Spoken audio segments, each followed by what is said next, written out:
Špela, nasmej se mal.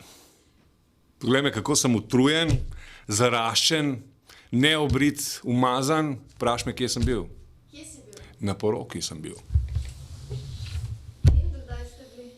Se veš, na kateri poroki? Ja, vem. V Bovcu. To veš, da je bovški župnik moj bratranc. Žnidaršič. Žnidaršič, bo župnik je poročil. Stara, in mene on pokliče 2 tedna prej mi pove, Janša se bo poročil, jaz se bo mogel pa vas objokan zadeti, zapiti, razumeš, se sekera človek, pritisk, ker točno vedel, da bo štala.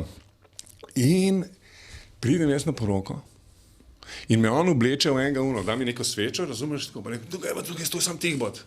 In stojim jaz na obredu, tam je on poroča, Janeza pa Urško in jaz tam svečo držim in gledam.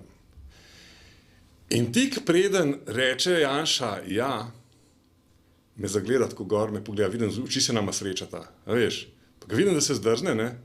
Ne, jaz sem tu oblek, kje je on vedel, pizda, veš. Cerki, razumeš, sveča stoji, na tem se on poroča, kje.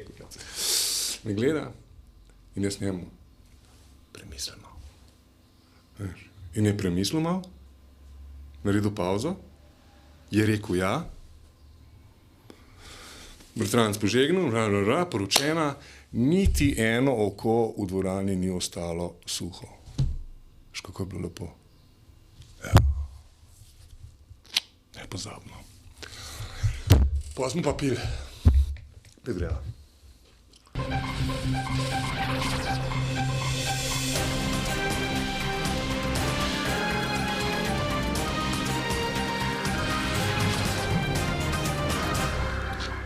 Dober dan.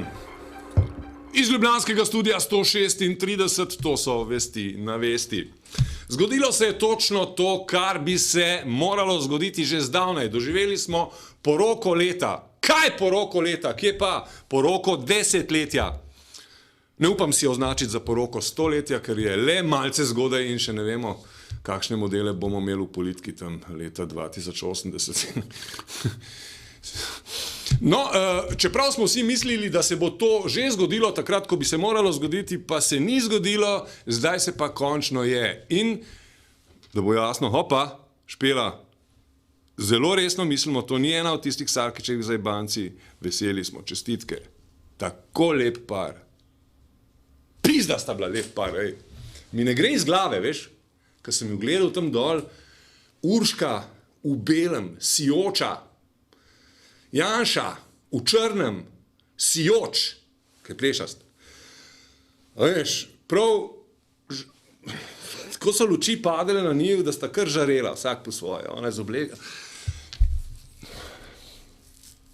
Misliti mi je dar. Temu človeku smo velikokrat delali krivico. Zdaj vidim. Zdaj, ko je pokazal, da misli resno. Janez in Urška sta se torej vzela in o tem so zadnje dni govorili vsi, tudi mi. Janša je v soboto za trenutek ali dva odložil svoje delo in skrbi in v Drežnici nad Kobaridom, pri Bovcu, tako lepo moško zavihtel svojo zdravnico v naročje.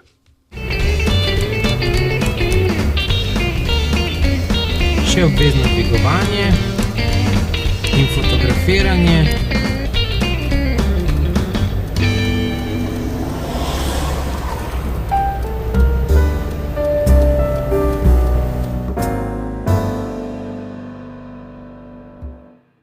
Tole Špela, ki je Sarkić snemal iz avta, to, da ti je jasno, da to ni zato, ker ga ne bi pustili.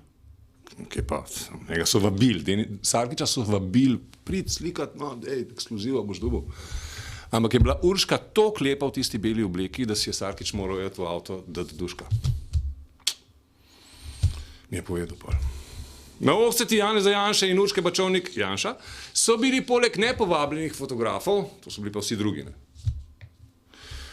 In snemalcev tudi mnogi Janezovi politični kolegi, tudi Milan Zver in Miha Brejc. Nisem imel nekih zahtev, da bi se mogel Janez Janša poročiti ali ne, tako da je to irelevantno, ali sem zadovoljen ali ne. Sem pa srečen, ker vidim, da je on srečen. Jaz sem bil ves čas zadovoljen. Je bila nevesta ena izmed bolj lepših v vašem življenju, ki ste jih videli na porokah? No, kar priznajte. Najlepša nevesta je bila moja žena. Ja. Urška je bila Ampak Urška je bila pa danes pa najlepša nevesta.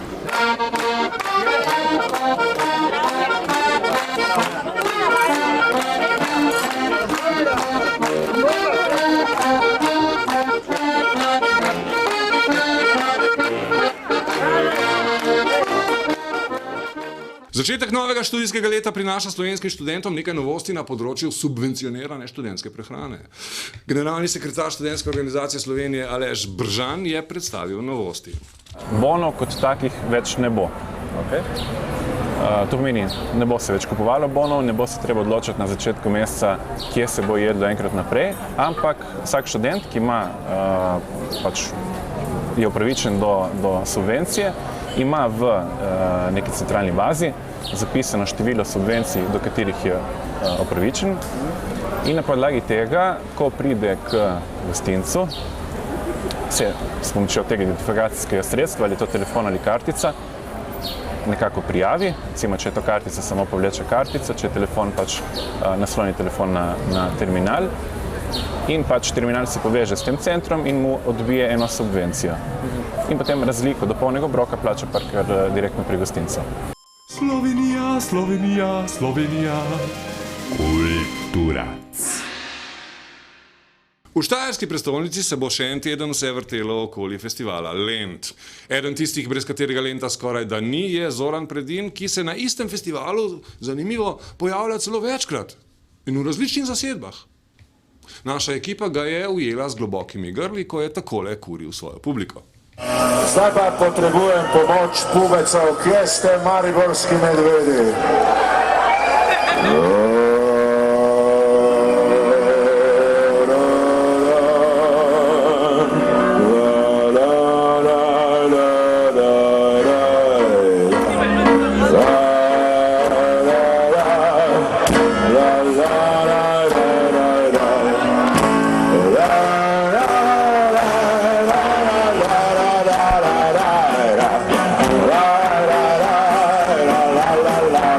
Na Lentu je nastopil tudi Tomaž Šnicl-Domicl, ki se je med oglaševanjem spomnil ljubljanskega župana Zorana Jankovića in njegovih jajc.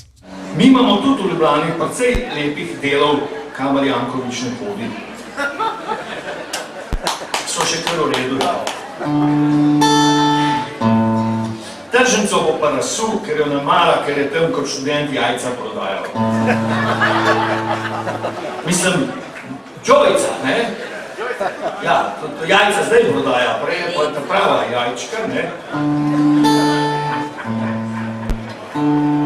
In je imel že takrat veliko izjemnih poslovnih sposobnosti, ki jih je potem seveda v Mercatorju nadoknadil. V Ljubljani se je v soboto končal 50. jazz festival, ki se je zaključil s koncertom radikalnega saksofonista in skladatelja Johna Zorna. Po slabi uri improvizacij se je na oder vrnil z ležernimi in nostalgičnimi skladbami, ki jih je napisal v okviru svojega cikla Dreamers. Večer v Križankah so sicer zaključili Medeski, Martin and Woods, ki so igrali Zornove The Book of Angels.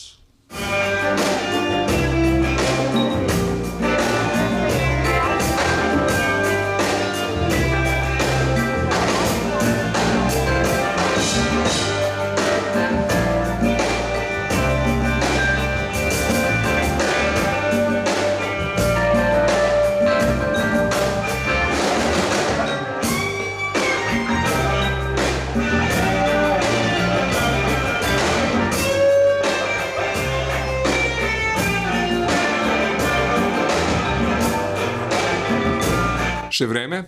Zaradi okvare termostata na Inštitutu za meteorologijo bo danes v Ljubljani in bližnji okolici vroče do večera, ko bodo predvidoma napako odpravili. Iz ljubljanskega studia 136 to so bile vesti na vesti.